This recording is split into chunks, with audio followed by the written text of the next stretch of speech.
Hi, lovely to have you here. Welcome to the Electro Revolution channel. My name is Michael and I'm a car and tech enthusiast. Today, we're unpacking one of the biggest questions for anyone switching to an electric vehicle. How much does it actually cost to charge an EV? Now, although we're going to give examples in Australia, generally speaking, the exact same concepts are transferable to your country of origin. Why do I say that? Because in general, the principles we're presenting in this video exist no matter where you are in the world. And this is because 75% of the world's countries exist on the Sunbelt. So the short answer is, it's still much cheaper than petrol. But the long answer depends on where, when, and how you charge. So let's dive right in. The home charging way. That is the cheapest way. If you charge at home using solar power or off-peak grid electricity, you can be paying as little as 8 cents to 20 cents per kilowatt hour. Especially now, there's electricity retailers that provide 8 cents between 12 AM midnight and 6 AM each morning. There's also retailers that provide 2 to 3 hour windows each day where there's completely free electricity draw. But let's take a typical charge between 8 cents and 20 cents. Now, again, a typical battery. For a 60 kilowatt battery, that's about $6 for a full charge. That'll take you around 300 to 400 kilometers on the road. Now you compare that to petrol. At Sydney's average price of $1.80 per litre, driving the same distance would cost nearly $45. So charging at home clearly wins, especially if you've got rooftop solar. Now again, with rooftop solar, it's completely free. So of course, if you have a sunny day and you have continual sunny days, especially in the summer months in Australia and maybe in your country, you can always charge your car for free, completely free. And of course, that'll be the cheapest charging available. I mean, there's nothing else cheaper than free. But of course, when you don't have solar available, even on the electricity grid, when you're on a good retail plan, you can still get it for a few dollars, like let's say 8 cents. That'll be about $3 to charge a 40 kilowatt battery or a 60 kilowatt battery. So home charging is the cheapest option so far. Now, before we get into more detail, let's quickly explain how EV charging works. Now, charging your EV is just like charging your phone, but on a much larger scale. The amount of range you gain per hour depends on the charging speed and your battery capacity. Most EVs, they use between 15 to 18 kilowatt hours per 100 kilometers.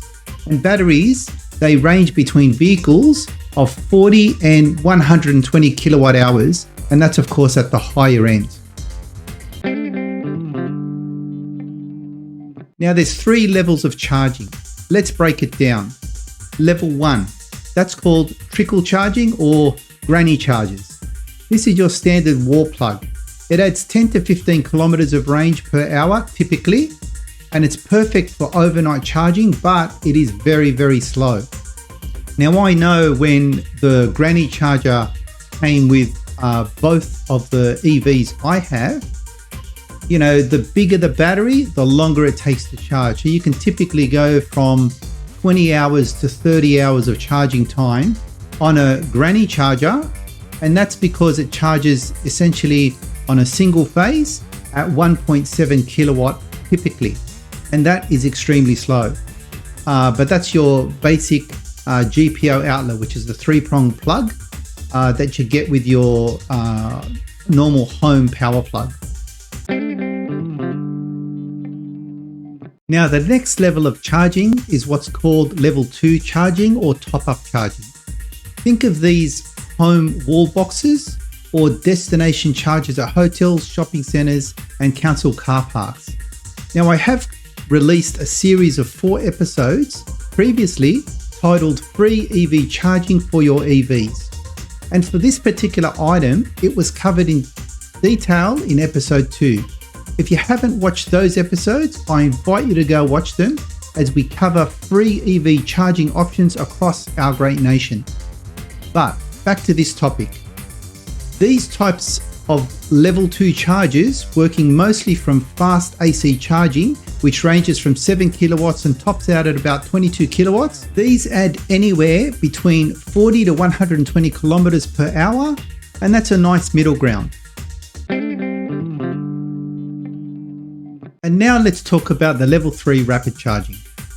These are your public fast chargers, things like the BP Pulse, the Chargefox, the EV, or the Tesla Superchargers. These are DC chargers, so they are fast. They typically go upwards of 75 kilowatts to 350 kilowatts in Australia. Just to briefly explain why DC is faster than AC. All batteries in EV vehicles, they charge in DC. When you're charging from AC, like from your home, an inverter exists within your EV vehicle that converts the AC to DC to charge the batteries. And that inverter is what limits the speed at which you can charge from AC, up to 22 kilowatts for a 3-phase circuit, basically 7 kilowatts per phase. DC charging does not have this limitation, so it can go over 1200 kilowatt today, as that's seen in China. So anyway, these can add 150 to 300 kilometers per hour, but they do come at a price. Some sites now charge up to $1 per kilowatt hour. That's $60 for a 60 kilowatt battery. Some are cheaper at maybe 75 cents, but that's still much more expensive than charging at home. Home charging and home solar saving. If you live in a house with off-street parking, installing a wall box charger is usually the best move. I've done that at my place. They cost between $1,000 and $2,000 fully installed, but they give you faster charging and full control of when you actually perform your charging. And if you have solar, plug in during the day when the sun's out. Use your excess solar instead of exporting it for just a few cents per kilowatt. With feed-in tariffs dropping, self-using your solar is more valuable than ever. Now I understand, not everyone has access to cheap charging. So what if you live in an apartment or don't have a driveway? That's where it gets tricky. Many people rely on public charging, which is faster but much more expensive. The good news is, states like New South Wales are offering grants to make apartment blocks EV ready, so access is actually improving. Public chargers are super convenient on long trips, but they often charge by the kilowatt hour or by time used. Some also apply idle fee if you leave your car plugged in after it's full, so don't forget to move it once you've topped up. To find chargers, use apps like PlugShare or NextCharge. They show prices, locations, and whether a charger is free right now.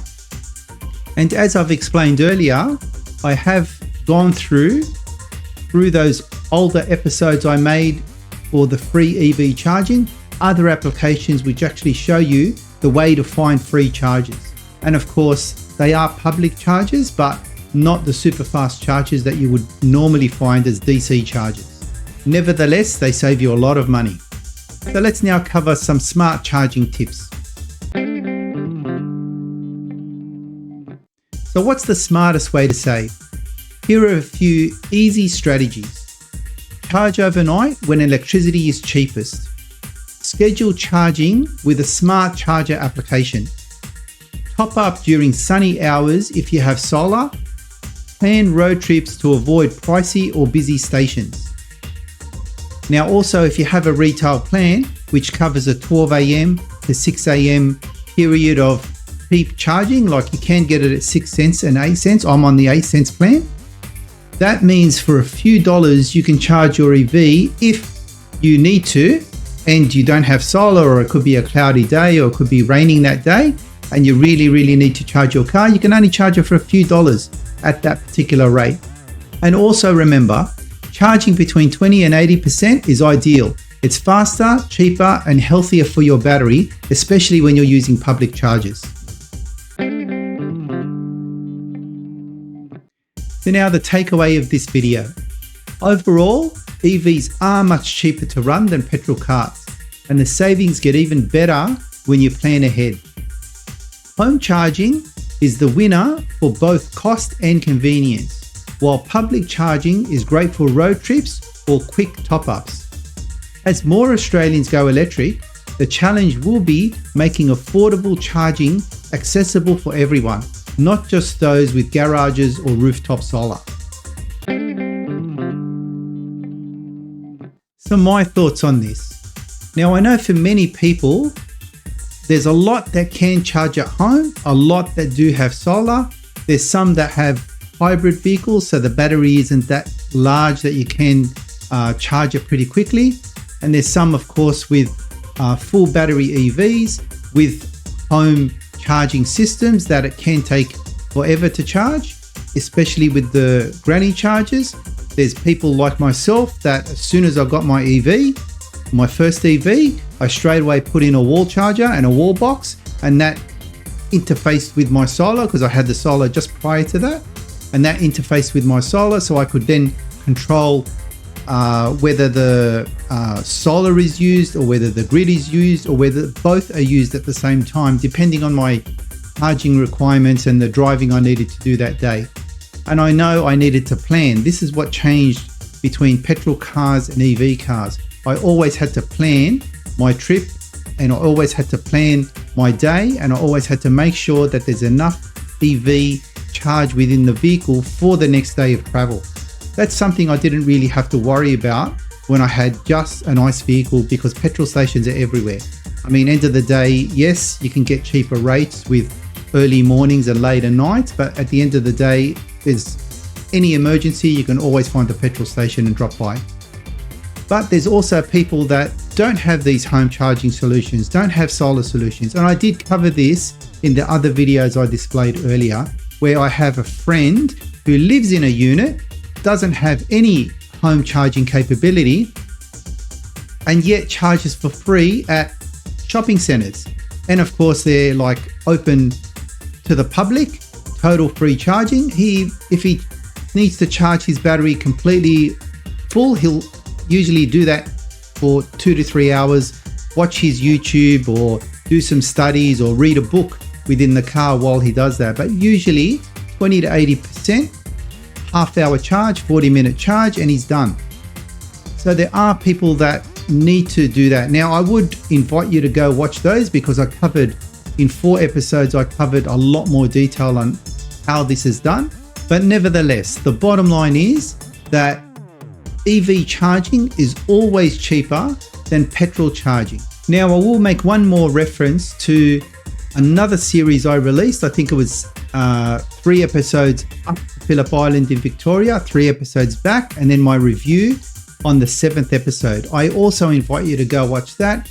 And what I did there is I tabled up exactly the charging systems that I used, the prices, the length of time, all the way up and all the way back. Now, that was generally comparable to petrol prices, specifically because I used mostly public DC chargers. Of course, it was still cheaper than petrol, but you could still compare it to say, well, if I did that in $200 from memory, the petrol would have cost me 300 and something. So you still save, but in terms of inner suburbs and inner city, 100% guaranteed you'll always save in fuel costs and distance traveled in an EV compared to an ICE vehicle. So I really hope this episode has given you some insight, has been helpful, especially for the people that are looking to get into EVs from ICE vehicles. This is a question that's usually queried and wondered why and wondered if, and hopefully this has answered those questions. Now, if you do like this episode, please give us a thumbs up, subscribe to the channel, share this content with someone who'd be interested, or just leave a comment to say thanks. It really all helps. Until the next time, until the next episode, or until the next series, I hope to see you then. Bye for now.